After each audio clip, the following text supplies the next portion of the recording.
Pretty sure of yourself, ain't you, Virgil? Virgil, that's a funny name for a nigger boy that comes from Philadelphia. What do they call you up there? They call me Mr. Tibbs. Sidney Poitier is a man I've admired since I was a little girl. Sidney is one of the most honorable people I have ever known or heard of or even read about, and one of the finest actors of our time.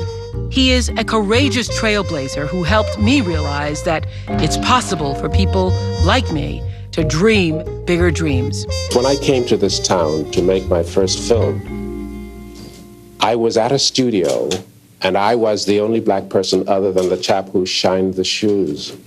Sidney has been breaking through social barriers in film from the moment he set foot in Hollywood. Every character he's ever played has had something important to say. Come on! I can't make it. In 1958, Sidney broke down another barrier. His work in The Defiant Ones earned him an Academy Award nomination. He was the first black man ever to be given that honor. His career has been defined by so many monumental achievements, including the first on-screen kiss between a black man and a white woman. The movie was A Patch of Blue, one of my all-time favorites.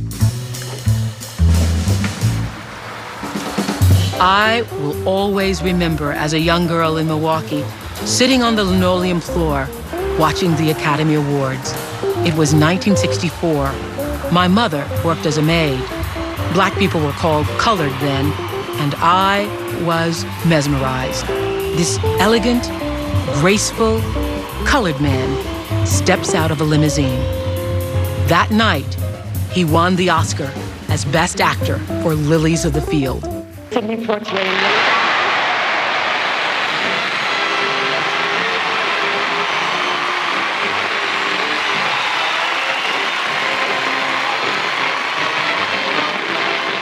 In that very moment, I saw myself in an entirely new light.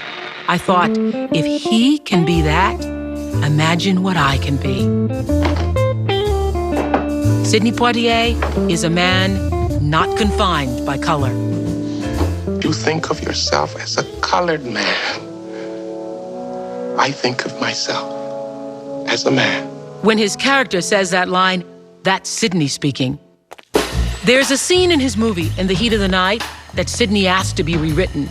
He felt his character, Virgil Tibbs, should react to being slapped by slapping back.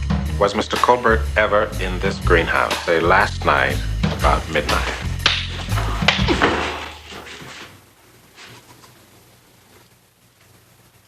Gillespie? Yeah. You saw it. Well, I saw it. Well, what are you gonna do about it? I don't know. He knew that scene would be remembered. And it is. By the late 60s, Sidney Poitier was the most popular movie star in America and #1 at the box office. Soon after, he was directing as well.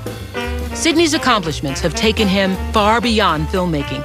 He's raised 6 daughters and authored 2 books. In 1997, he was appointed by his native Bahamas as ambassador to Japan. And now he has received a second Oscar, this time an honorary one for, quote, his extraordinary performances and unique presence on the screen, and for representing the motion picture industry with dignity, style, and intelligence throughout the world.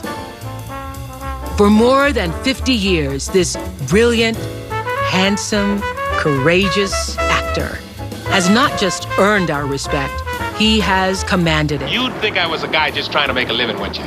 Sidney once said to me, I'm an ordinary person who's had an extraordinary life. An ordinary person?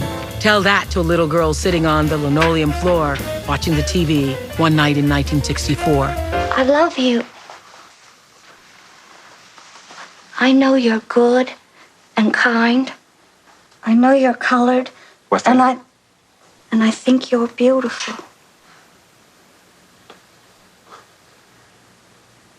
Beautiful. Most people would say the opposite. Well, that's because they don't know you. This ordinary person showed me that anything is possible. You can be colored, and this can happen to you. You can dream bigger dreams, and I am living proof. 36 years later, I was able to tell him that. For Turner Classic Movies, I'm Oprah Winfrey.